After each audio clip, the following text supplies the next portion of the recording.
నమస్కారం. ఇక్కడ ఆలయం గురించి వివరణ చెప్పండి. నమస్కారం అండి, నా పేరు బ్రహ్మం. ఈ దేవాలయ ఉద్యోగిని. మరి స్వామి నారసింహస్వామి ఇక్కడ 3 రూపాలతో వెలవడం జరిగింది. బాల ఉగ్ర లక్ష్మీ సమేత నారసింహస్వామిగా 2022వ సంవత్సరం 22వ తారీఖు సోమవారం ఏకాదశి రోజున స్వామివారు ఇక్కడ దర్శనం ఇవ్వడం జరిగింది. పండు అనేటటువంటి 12 సంవత్సరాల బాబు చేత స్వామివారు ఇక్కడ ఉన్నారని చెప్పి స్వామివారు చెప్పడం జరిగింది. ఆ రోజున గ్రామ ప్రజలందరూ కూడా మరి పాలు నీళ్లతో ఈ పుట్టపైన సంప్రోక్షణ చేసి స్వామివారిని దర్శనం చేసుకోవడం జరిగింది. మరి ఆ రోజు నుంచి కూడా స్వామివారు చాలా విశేషం. మరి విశేషం ఏమిటంటే సాక్షాత్తు వైకుంఠం అంటే సకల దేవతల ఆవాసం. మరి వైకుంఠవాసుడైనటువంటి ఆ శ్రీమన్నారాయణుడు ఇక్కడ కొలువుదీరి ఉన్నాడు. ఏ విధంగా ఉన్నాడంటే ఆదిశేషుల వారి పడగ 12 శిరసుల పడగ రూపంలో ఒక పెద్ద రాయిని సృష్టించి ఆ పడగ కింద శంకులాగా చక్రంలాగా 2 రాళ్ళని శంకు చక్రాలను చేసి అలాగే దక్షిణ ఆగ్నేయంలో స్వామివారి ముఖభాగంతో ఉగ్రనారసింహస్వామి యొక్క పూర్తి రూపాన్ని కనిపింపజేస్తూ బాలానారసింహస్వామిగా చిన్న పిల్లోడు ఒక 3-4 నెలల పిల్లోడు ఏ విధంగా తల్లి ఒడిలో పవలించుంటాడో ఆ విధంగా పొట్ట తలకాయతో బాలానారసింహస్వామి వెలవడం జరిగింది. అలాగే నామంతో కూడా లక్ష్మీ సమేత నారసింహస్వామిగా ఇక్కడ వెలవడం జరిగింది. మరి ఆ విధంగా స్వామివారు వెలిసిన దగ్గర నుంచి ఎన్నో మహిమలు చూపిస్తున్నాడు. మరి ఈ దేవాలయంకి వచ్చిన ప్రతి ఒక్క భక్తులు కూడా కోరికలు తీరుస్తున్నారని చెప్పి విశేషంగా స్వామివారి దర్శనాలకు వస్తూ ఉంటారు.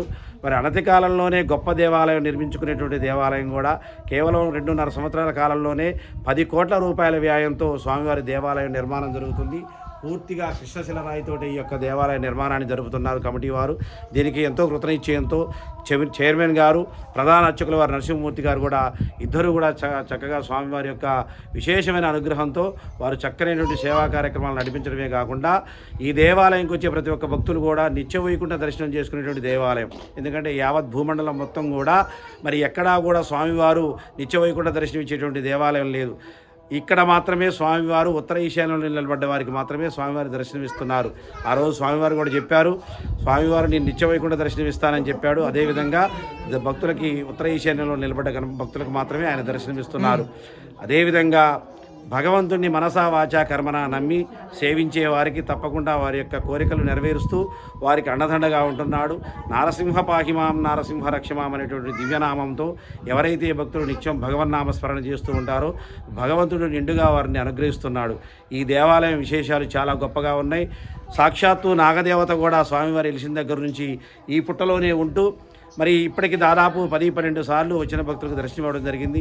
స్వామివారికి అభిషేకం చేసే టైంలో కూడా ఆ నాగదేవత వచ్చి అభిషేకం చేస్తున్న టైంలో కూడా ఇక్కడ తిరుగాడడం, భక్తులు భక్తితో భజనలు చేస్తున్న టైంలో కూడా భజన బృందాలకు మధ్యలోకి పోయి కూడా ఉండడం ఈ దేవాలయం యొక్క విశిష్టత. మరి ఎంతో గొప్పదైనటువంటి దేవాలయం, మాటలకు అందనటువంటి స్వామివారి మహిమలు ఈ దేవాలయంలో ఉన్నాయి. అందరూ కూడా ఈ దేవాలయాన్ని దర్శించుకోండి. భగవంతుని సర్వదా సార్ చెప్పినట్లుగా ఇది తూర్పు నుంచి ఇలా అయ్యవారు దర్శనం ఇయ్యరనమాట. మనం ఒకసారి చూద్దాము. తూర్పు నుంచి వెళ్ళినట్లయితే కేవలం ఆదిశేష స్వరూపం అన్నారు కదా, ఆ ఆదిశేష స్వరూపం మాత్రమే కనిపిస్తుంది అనమాట. మనము ఇలా ఉత్తరం దిక్కు నుంచి వెళ్ళినట్లయితే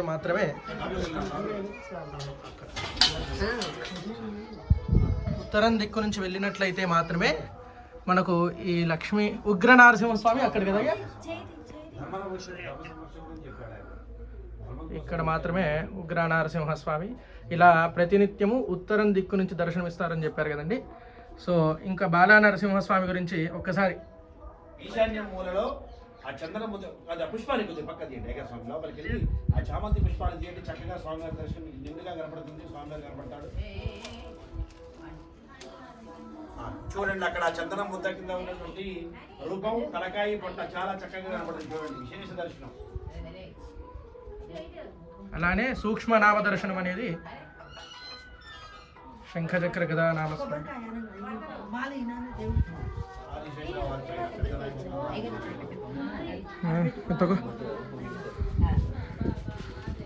ధన్యవాదాలండి, చాలా మంచిగా వివరణ కూడా చెప్తున్నారు. భక్తులందరూ కూడా ఎంతైతే అంత వీలు చేసుకొని ఆ నరసింహస్వామి దర్శనానికి ఖచ్చితంగా రావాలని కోరుకుంటున్నాం. అయినంత ఆయన అనుగ్రహం ఎవరెవరికి ఇచ్చి ఆలయాన్ని కట్టించుకునేటోడు ఉన్నారో అది తెలియదు. కాబట్టి ఖచ్చితంగా భక్తులందరూ మీ యొక్క శక్తి కొలది ఈ ఆలయాన్ని నిర్వహణలో ఆయన అనుగ్రహం ఉన్నట్లయితే చేస్తారు. ఖచ్చితంగా రావాలి. మీ పేరు? గోవింద. నా పేరు బ్రహ్మం గారండి. ఒకసారి గోవింద నామస్మరణ చెప్పండి. చెప్పండి అందరూ కూడా గట్టిగా గోవిందా గోవిందా. లక్ష్మీ నారసింహ గోవింద గోవింద చక్రవరద గోవింద గోవింద ఆదిశేష వరద గోవింద వైకుంఠవాస గోవింద భూమికోద్భవ గోవింద సంతాన ఫల ప్రదాత గోవింద నిత్యాన్నదాన ప్రభు గోవింద.